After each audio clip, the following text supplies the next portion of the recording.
आज quit India movement के 75 साल पूरे हो गए हैं। ये देश का ऐसा आंदोलन था जिसने अंग्रेजों को देश छोड़ने के लिए मजबूर कर दिया। 9 अगस्त को भारत छोड़ो आंदोलन पूरे देश में आरंभ हो गया था। 8 अगस्त 1942 को बम्बई के गोवालियर टैंक मैदान पर अखिल भारतीय कांग्रेस महासमिति ने ये प्रस्ताव पारित किया था। तो भारत छोड़ो आंदोलन में पूरा देश कूद पड़ा। जिस क्विट इंडिया स्लोगन पर पूरा देश एकजुट हो गया था, आखिर वो स्लोगन किसने दिया था? दुनिया यही जानती समझती है कि ये स्लोगन महात्मा गांधी का ही था, पर इतिहासकार इससे सम्मत नहीं है। मीडिया रिपोर्ट्स के अनुसार क्विट इंडिया के स्लोगन को लिखने का श्रेय कांग्रेस नेता यूसुफ मेहर को जाता है। कहा जाता है कि वे गांधी जी के काफी करीब थे और उन्होंने इस मूवमेंट को आरंभ करने से कुछ समय पूर्व ही गांधी जी से मुलाकात कर उन्हें इस स्लोगन का सुझाव दिया था। उस समय यूसुफ बॉम्बे के मेयर थे। स्वतंत्रता संग्राम में वे 8 बार जेल गए थे। एक ऐसे अजीम मुजाहिद ए आजादी जिसने भारत छोड़ो, क्विट इंडिया और साइमन गो बैक का नारा दिया था। जी हाँ, मैं बात कर रहा हूँ महान समाजवादी नेता यूसुफ मेहर अली की।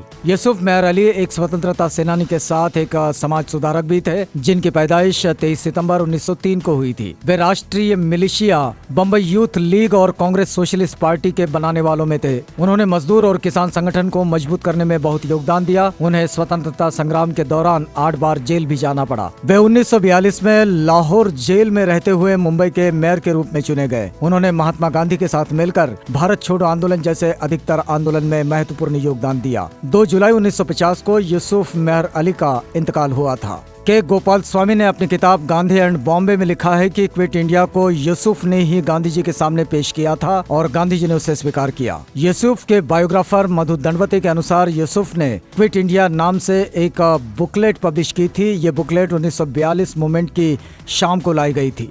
यूसुफ मेहर अली सेंटर के को फाउंडर में से एक जी पारिख कहते हैं कि यूसुफ जी ने 7 अगस्त 1942 से पहले ही क्विट इंडिया लिखे कई बैज प्रिंट कराए थे। महात्मा गांधी के नेतृत्व में शुरू हुआ यह आंदोलन सोची समझी रणनीति का एक हिस्सा था। इस आंदोलन की खास बात ये थी कि इसमें पूरा देश शामिल हुआ। यह ऐसा आंदोलन था जिसने ब्रिटिश हुकूमत की जड़ें हिलाकर रख दी। ग्वालियर टैंक मैदान से गांधी जी ने भाषण दिया। उन्होंने कहा, मैं आपको एक मंत्र देना चाहता हूँ जिसे आप अपने दिल में उतार लें।